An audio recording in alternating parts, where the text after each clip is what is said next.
اعوذ باللہ من الشیطان الرجیم بسم اللہ الرحمن الرحیم۔ معزز خواتین و حضرات، السلام علیکم ورحمۃ اللہ وبرکاتہ۔ آج آپ کے سامنے ایک بہت ہی خوبصورت ایمان کو تازہ کرنے والا واقعہ آپ کے سامنے پیش کریں گے۔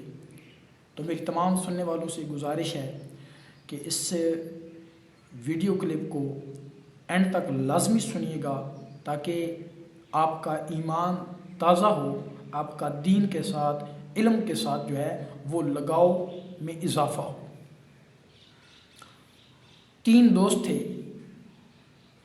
امام طبرانی، ابو شیخ اور ابن المقری رحمہ اللہ تعالی۔ یہ تینوں حضرات مدینہ شریف کے اندر مسجد نبوی کے اندر علم حاصل کرتے تھے، مسجد نبوی کے طالب علم تھے۔ تو 3 دن گزر گئے، ان کے پاس خرچہ ختم ہو گیا، نان نفقہ ختم ہو گیا، کھانے کو کوئی چیز باقی نہیں رہی، خرچہ بھی ختم ہو گیا۔ تو 3 دن گزرنے کے بعد 2 دوست جو تھے، ابو شیخ اور ابن المقری رحمہ اللہ تعالی، یہ تو گھروں کو واپس چلے گئے کیونکہ ان سے بھوک برداشت نہ ہوئی، اپنے گھروں کو واپس لوٹ گئے۔ لیکن امام طبرانی وہ گھر کو نہیں گیا، وہ ادھر ہی رہے مسجد نبوی کے اندر۔ تو جب 4 دن 5 دن ان کو بھی گزر گئے، بھوک سے نڈھال ہو گئے، اتنی زیادہ بھوک، فرماتے ہیں کہ میں لیٹا ہوا تھا تو بھوک کی وجہ سے مجھ سے اٹھا بھی نہیں جا رہا تھا، اتنی بھوک کی شدت کی وجہ سے میرے پیٹ کے اندر درد تھا۔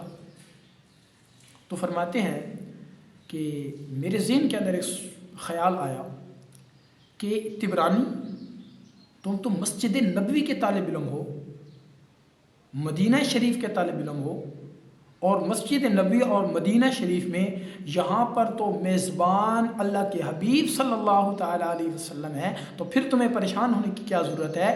جاؤ اور روضہ رسول پہ حضور صلی اللہ تعالیٰ علیہ وسلم سے اپنی بھوک کی شکایت کرتا ہوں۔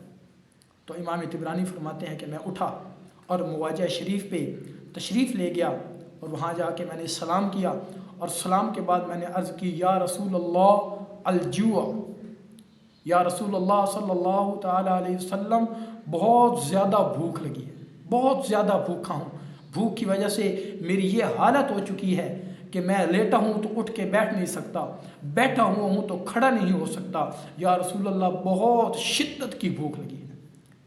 میں حاضری دے کے روضہ رسول پہ شکایت کر کے جیسے ہی واپس لوٹا تو میں نے دیکھا کہ ایک عربی شیخ وہ میرا نام پکار رہے ہیں۔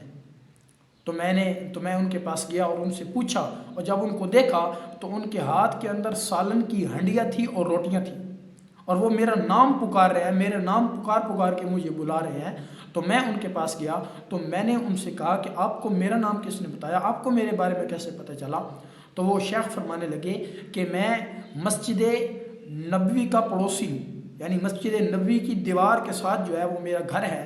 تو میں جب دوپہر کو قیلولہ کرنے کے لیے لیٹا، سویا، تو مجھے خواب میں رسول اللہ صلی اللہ تعالیٰ علیہ وسلم کی زیارت نصیب ہوئی۔ رسول اللہ صلی اللہ تعالیٰ علیہ وسلم نے خواب کے اندر مجھے فرمایا کہ تم مسجد نبوی کے پڑوسی ہو، اور مسجد نبوی کے اندر میرا ایک مہمان اتنے دنوں سے بھوکا ہے، جاؤ اور اس کو جا کے کچھ کھانا کھلاؤ۔ تو جب میری آنکھ کھلی تو میں نے دیکھا کہ میری بیوی جو ہے وہ ہنڈیا تیار کر کے بیٹھی ہے، روٹیاں بھی گرما گرم ہیں۔ تو میں ہنڈیا اور روٹیاں لے کے آپ کے پاس آ گیا، اور میں نے اپنی بیوی کو کہا کہ تم اپنے لیے اور نیا کھانا پکا لو، یہ میں اللہ کے رسول صلی اللہ تعالیٰ علیہ وسلم کے ایک مہمان ہیں، ان کو کھانا کھلانے جا رہا ہوں۔ تو میں وہ کھانا لے کے آپ کے پاس آ گیا۔ تو میرے بھائیو، دوستو، بزرگوں، یہ ہے ایک طالب علم کی اللہ کے رسول صلی اللہ تعالیٰ علیہ وسلم کی نظر میں یہ حیثیت ہے، یہ قدر ہے علم۔ تو آپ اندازہ لگائیں کہ علم دین حاصل کرنے والوں کی کیا قدر ہوگی، قرآن کا علم حاصل کرنے والوں کی کیا قدر ہوگی، قرآن اور حدیث کا علم اپنے سینے میں محفوظ کرنے والوں کی اللہ اور اللہ کے رسول کے ہاں ان کا کیا مقام اور کیا مرتبہ ہوگا۔ اللہ پاک سے دعا ہے کہ اللہ پاک ہمیں قرآن اور دین اور حدیث اور شریعت اور فقہ اور اسلام کی تعلیم کو اپنے سینوں کے اندر، اپنے دلوں کے اندر، اپنی آنے والی نسلوں کے اندر، اپنی اولادوں کے اندر قرآن اور حدیث کی علم کو محفوظ کرنے کی اور اس کا شوق پیدا کرنے کی توفیق عطا فرمائے۔